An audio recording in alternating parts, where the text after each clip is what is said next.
तो हेलो बच्चों, स्वागत करते हैं अपने यूट्यूब चैनल में। तो आज हम आप लोगों को बताने जा रहे हैं प्रकाश का परावर्तन। यह बहुत ही मोस्ट इम्पोर्टेंट है, यह 100% आएगा ही आएगा यूपी बोर्ड क्लास 10th में। और इसे पढ़ ही लो क्योंकि ये बन ही चुका पेपर, हर साल बनता है। प्रकाश का परावर्तन, रिफ्लेक्शन ऑफ लाइट। तो इसके लिए कहा था एक कोई सतह होती है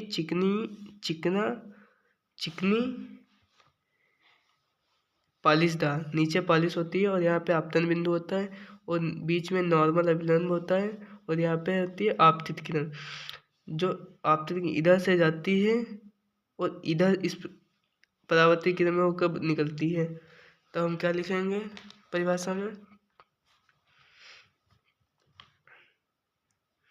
जब प्रकाश एक माध्यम से, इधर एक माध्यम है दूसरा माध्यम, जब प्रकाश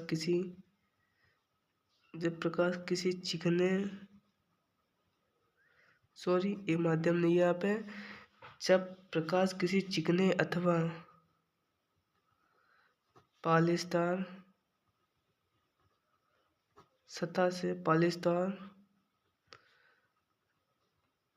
सतह से यही लिखना है बोर्ड में, और दूसरा वीडियो देखने की जरूरत नहीं है, टकराता है तो उसका अधिकांश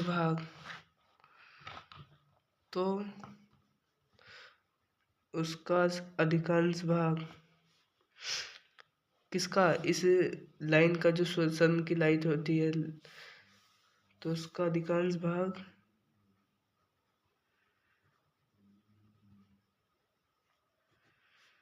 वापस उसी माध्यम में लौट जाता है, वापस उसी माध्यम में लौट, एकदम क्लियर दिख रहा है, लौट जाता है तो उसे प्रकाश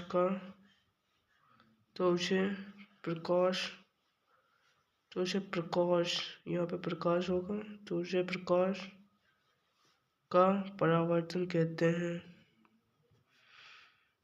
सबसे अब महत्वपूर्ण इसमें यह है कि इसके नियम होते हैं 2 प्रकाश परावर्तन के। देख लो बच्चों, परावर्तन के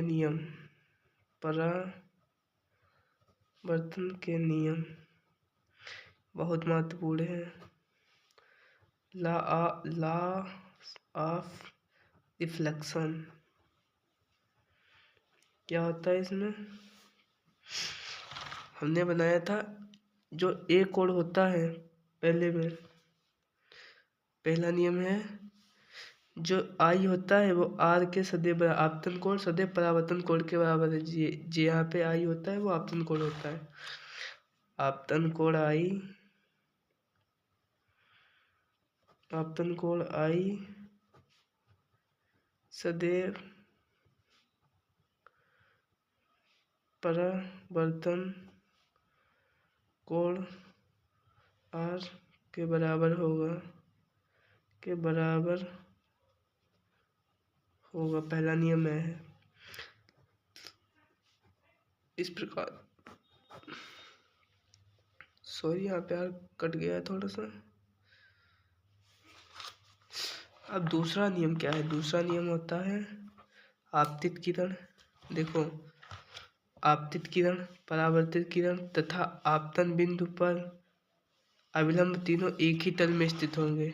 जैसे ऐसा नहीं होगा कि इसका तल अलग होगा, इसका तल अलग, नहीं, सब एक ही तल पर इस प्रकार स्थित होंगे। तो क्या लिखेंगे, आपतित किरण तथा आपतित किरण, परावर्तित किरण तथा आपतन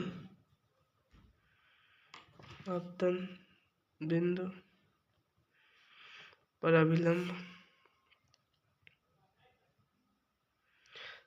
अभिलंब